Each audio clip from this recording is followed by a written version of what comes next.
চীনের সঙ্গে নতুন বাণিজ্য চুক্তি করে যুক্তরাষ্ট্রের প্রেসিডেন্ট ডোনাল্ড ট্রাম্পের নেতৃত্বাধীন প্রশাসনের প্রতি কড়া রাজনৈতিক ও অর্থনৈতিক বার্তা দিয়েছে কানাডা। ব্রিটিশ সংবাদ মাধ্যম বিবিসির এক প্রতিবেদনের মাধ্যমে এমন তথ্যই জানানো হয়েছে।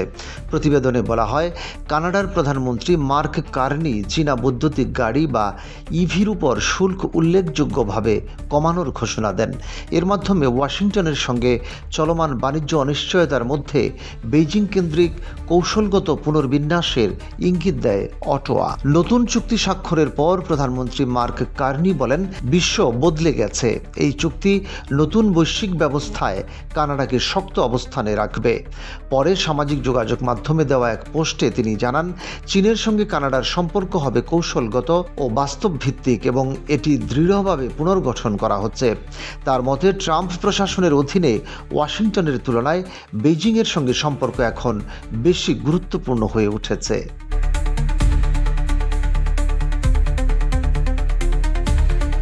চুক্তি অনুযায়ী কানাডা চীনা ইলেকট্রিক যানবাহনের উপর শুল্ক 100% থেকে কমিয়ে 6.1% নামিয়ে আনবে।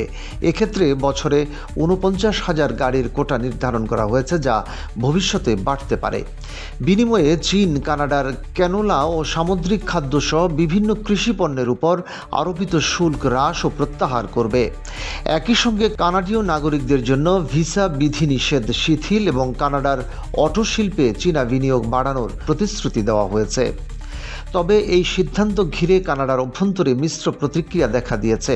অন্টারিও প্রদেশের প্রিমিয়ার ডাগ ফোর্ড আশঙ্কা প্রকাশ করে বলেন, এতে দেশীয় উৎপাদন খাত ও কর্মসংস্থান ক্ষতিগ্রস্ত হতে পারে। অন্যদিকে সাসকাচুয়ান প্রদেশের প্রিমিয়ার স্কট মো মনে করেন, চীনের শুল্ক কমার ফলে ক্যানোলা কৃষকরা উপকৃত হবেন।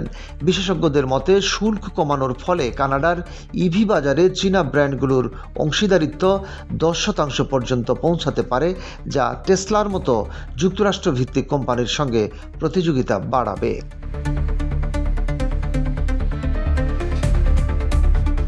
এদিকে হোয়াইট হাউসের প্রতিক্রিয়াও বিভক্ত।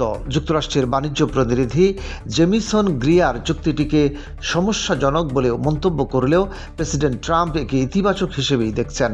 বিশ্লেষকদের মতে, এই চুক্তি উত্তর আমেরিকার বাণিজ্য কাঠামোতে ক্রমবর্ধমান অনিশ্চয়তারই প্রতিফলন। ট্রাম্প প্রশাসন ইতিমধ্যে কানাডার বিভিন্ন শিল্পে নতুন শুল্ক আরোপ করেছে এবং ইউএসএমসিএ বাণিজ্য চুক্তি দুর্বল করার হুমকি দিয়েছে। ফলে অর্থনৈতিক স্থিতিশীলতা রক্ষায় বাণিজ্য অংশীদার বৈচিত্র্য এখন কানাডার জন্য জরুরি হয়ে উঠেছে।